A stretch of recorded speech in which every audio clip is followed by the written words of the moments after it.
Nesta terceira aula da nona semana, nós vamos iniciar o estudo de volume de sólido de revolução. Bom, então o que é um sólido de revolução, né? Para entender essa ideia, basta pensar no seguinte: você pega uma região plana e gira ela em torno de uma determinada reta. Com isso, você vai obter o que nós chamamos de sólido de revolução. Então vamos considerar aqui um exemplo. Eu tenho uma região que é limitada por y igual a zero, isso aqui é o eixo x, né? Y igual a x, que é essa reta aqui em vermelho, e x igual a 4, que é esse segmento de reta aqui. Então a região limitada por essas três equações, né, seria essa região aqui, ó. Agora, se eu pego essa região e faço ela girar em torno do eixo x, qual que seria o sólido que eu iria obter aqui? Então posso pensar mais ou menos assim, ó.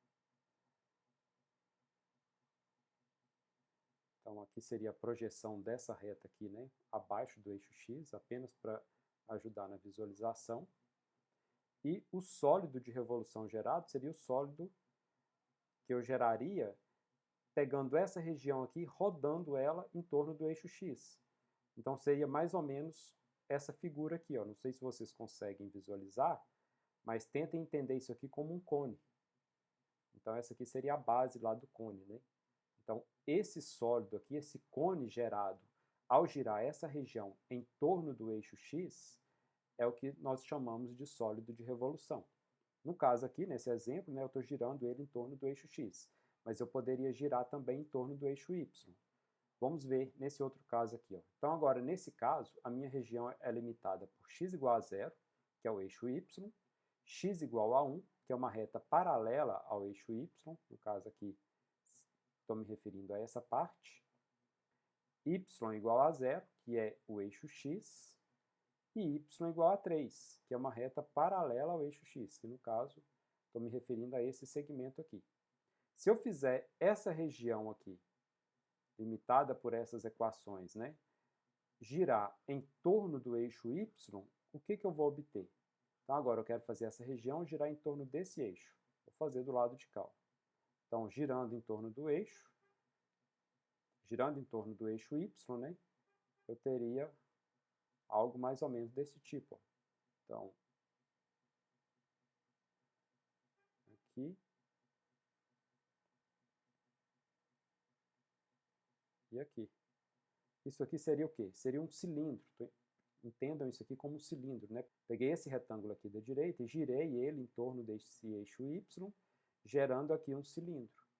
Então, isso aqui seria o sólido de revolução gerado ao girar essa parte aqui em torno do eixo y. Bom, então vamos lá. Seja y igual a f de x uma função contínua não negativa em AB, ou seja, no intervalo AB, ela está sempre acima do eixo x. Seja R a região sob o gráfico de f de A até B. Então, R seria uma região que está abaixo do gráfico de f e acima do eixo x. E entre A e B, que seriam dois valores sobre o eixo x. O volume do sólido T, gerado pela revolução de R em torno do eixo x, é definido por volume é igual a π, integral de A até B, de f de x ao quadrado dx. Bom, para a gente visualizar isso aqui, como que seria exatamente essa região aí, né? Para ficar mais fácil de visualizar o que é esse cálculo aqui. Então, seria aqui uma função que é não negativa e contínua no intervalo AB. Então aqui, ó, estaria o A, aqui estaria o B, a função f de x é essa, então ela está sempre acima do eixo x e é contínua no intervalo de A até B. Então, nesse caso aqui, esse volume, ele seria o volume do sólido gerado ao girar essa região aqui em torno do eixo x. Então, quando eu girar isso aqui em torno do eixo x, o volume vai ser esse aqui. A gente pode até fazer uma analogia desse cálculo de volume com a fórmula de volume. O volume é π vezes o raio ao quadrado. Isso aqui nos daria a área da base, né? vezes a altura lá, no caso, considerando um cilindro. Observem que essa fórmula aqui nos dá o cálculo do volume de um cilindro. Com a integral, a gente vai fazer um mesmo cálculo, mas onde, no caso aqui no cilindro, né, a gente tinha que um dos lados era uma reta paralela ao eixo que a gente está girando em torno dele. Observem que agora, com essa fórmula aqui, usando integral, a gente está generalizando para uma função qualquer. Independente de quem seja essa curva aqui, ó, eu vou estar obtendo o volume também. Em particular, eu vou obter também quando a minha figura for um cilindro. Mas, de um modo geral, o que nós temos semelhantes aqui? Ó? Temos o π. O f de x aqui, eu posso falar que ele é o raio, que o f de x vai ser um ponto sobre aqui, né? Que, dado um x aqui, eu aplico ele na função, eu obtenho o valor aqui. Então, esse tamanho aqui, eu posso falar que é o meu raio. Então, o meu raio está elevado ao quadrado. Falta quem? Falta a altura. A altura eu vou obter com essa integral. A integral de A até B vai fazer eu caminhar todo esse percurso aqui, de A até B, sobre essa curva. Então, esse aqui seria um caso mais simples de cálculo de volume, né? Porém, ele pode ser generalizado para outros casos também. A gente pode fazer isso aqui para outras variações aqui da função f de x, conforme a gente vai ver nos próximos casos. Então, nesse primeiro caso, considere uma função f de x que é negativa em alguns pontos do intervalo AB. Então, o intervalo AB seria aqui, né? Vai de A até B. Então, aqui, nessa parte, eu tenho que a minha região que está entre f de x e o eixo x é essa. E do lado de cá, quem está entre o eixo x e a função é essa parte. Então, ela é negativa, né, para alguns valores no intervalo AB. Considerem também essa outra função aqui, que nesse caso ela é positiva para todos os valores no intervalo AB, ou no máximo, né, é igual a zero. A região entre a curva e o eixo x é essa daqui. Vocês concordam comigo que ao girar essa região aqui em torno do eixo x e ao girar essa região aqui em torno do eixo x, a figura que eu vou obter vai ser a mesma? Vejam, vamos pensar nessa daqui, ó. Se eu faço aqui essa região girar em torno do eixo x, eu vou obter uma figura mais ou menos desse tipo, né? Ó.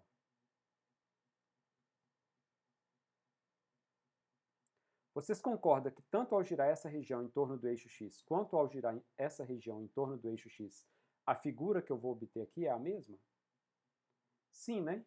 Então, como tanto para esse caso quanto para esse caso, a figura que eu vou obter aqui é a mesma, então a fórmula para o cálculo de volume que a gente obteve anteriormente continua sendo válido. Então, nesse caso aqui, o volume continua sendo π integral de A até B da minha função f de x elevada ao quadrado dx. Então, não precisa fazer alteração nenhuma, a fórmula continua sendo válida da mesma forma. Observar, né, que nós estamos fazendo a função girar em torno do eixo x. Nesse outro caso agora, então, nesse caso, a região R está entre os gráficos de duas funções, a função f e a função g, né, no intervalo de A até B. Então, vamos considerar essa aqui como sendo a função f, a de cima, né, e a de baixo como sendo a função g. Então, a região que a gente tem entre as duas curvas no intervalo de A até B, considerando que aqui seja o A e que aqui seja o B, a região que a gente tem entre as duas é essa daqui, né? Ó.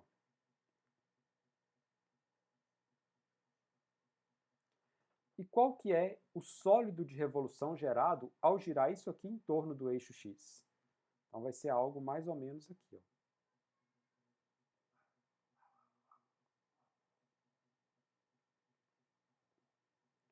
E aqui embaixo, aqui eu teria essa parte, né? Ó.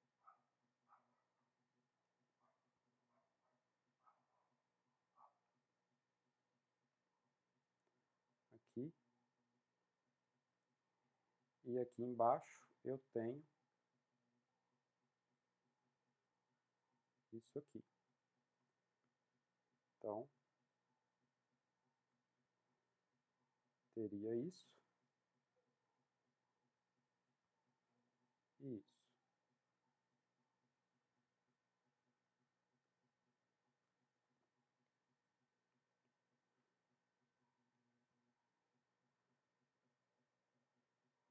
Bom, então isso aqui seria o quê? Ó? No caso, o volume que eu vou calcular nesse caso vai ser o volume que está entre essas duas funções. Essa parte aqui no centro, ela vai ser oca, né? Não vai ter nada aqui, eu não vou estar calculando o volume dessa parte. Eu quero calcular o volume entre as duas funções. Para calcular esse volume aqui nesse caso, a ideia vai ser o quê? A ideia vai ser calcular o volume gerado ao girar a região que está abaixo dessa função até o eixo x, menos o volume gerado ao girar a área que está abaixo dessa função até o eixo x. Então, calculo o volume maior, calculo o volume menor e subtraio uma da outra. Isso já pode ser feito direto aqui na fórmula, que então vai ficar o volume é igual a π integral de a até b da função f de x, que seria a função de cima, a função que está mais longe do eixo em torno do qual eu estou girando. Tem que ser a que estiver mais longe, não pode ser a que está mais perto. Então, essa função que está mais longe ao quadrado, menos a função que está mais perto do eixo que eu estou girando em torno dele, também ao quadrado. Tudo isso eu integro com relação a x. Um terceiro caso. Agora, nesse caso, apenas para variar um pouco, né, eu vou considerar que eu estou girando em torno do eixo y. Então, aqui seria, né, ó, essa região aqui que eu estou interessado. No caso aí, como eu estou girando em torno do eixo y, a integral que eu vou resolver, ela vai ser em função de y. Como aqui eu estou pegando valores como limite de integração sobre o eixo y, apenas para ficar diferente, eu vou usar duas letras diferentes. Eu vou falar que é de C até D, ao invés de falar que é de A até B.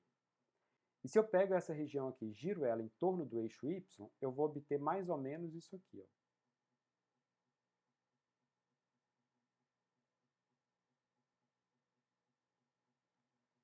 Então, se eu giro ela aqui, né? Então, eu vou ter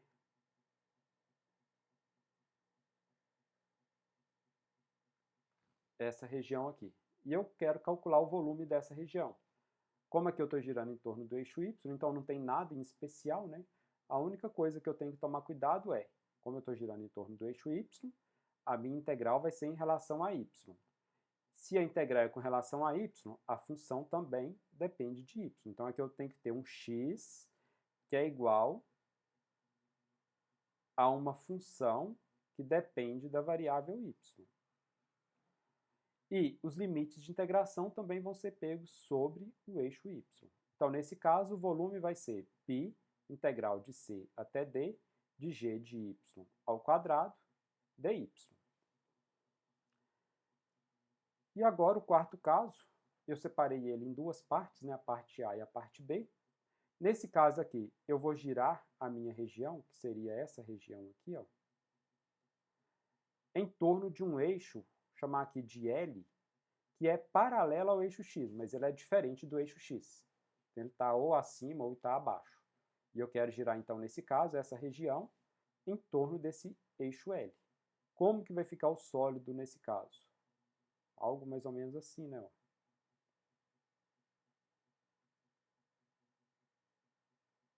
Então seria um cone, mas só que ele não está em torno do eixo x, ele está em torno dessa reta L, que é paralela ao eixo x. Esse L aqui poderia ser um número 4, por exemplo, um número 2, um número qualquer. Bom, então como que vai ser o volume nesse caso? A ideia é que, para calcular o volume, você faça um cálculo que é semelhante a transportar essa região toda aqui para o eixo x, que seria o quê? Pegar lá a sua função e subtrair esse valor de L. Então, o volume, nesse caso, vai ser o volume é igual a π, integral de A até B, que seria aqui, né? Ó. Aqui está o A e aqui está o B. Da função f de x, que seria a função daqui de cima, ó, f de x. Se fosse de baixo, se tivesse aqui para baixo também não teria problema. Então, f de x menos L. Quando você faz f de x menos L, é como se você estivesse pegando essa região toda e trazendo ela para cá. Ó. Você teria um triângulo aqui. Ó. Então faz f de x menos L para ser equivalente a trazer esse triângulo para cá. E faz isso aí ao quadrado dx para você calcular o volume desse sólido. Bom, e o outro caso seria semelhante a esse, porém agora fazendo girar em torno de um eixo que é paralelo ao eixo y. Vamos chamar esse eixo aqui de M. Como a gente está paralelo ao eixo y, então teria aqui o C e teria aqui o D. Então quero girar isso aqui em torno desse eixo que é paralelo ao eixo y. O que a gente teria aqui, né? Teria mais ou menos isso aqui. Seria um cone também, só que agora numa outra posição. A ideia para calcular o volume é a mesma do caso 4A, que vai ser fazer a minha função menos o m, né, que é esse eixo daqui, para ser equivalente a pegar essa região, trazer ela aqui para o eixo y. Então, pegaria um triângulo aqui, ó, e giraria ele em torno desse eixo. Bom, então, a fórmula, no geral, ela é bem semelhante à anterior, com a diferença de que a integral vai ser em relação a y, a minha função depende de y, esse m é uma reta paralela ao eixo y, e o c e o d são valores sobre o eixo y. Então, basicamente, a diferença é essa. Com isso, a gente termina essa aula e temos mais 2 aulas essa semana.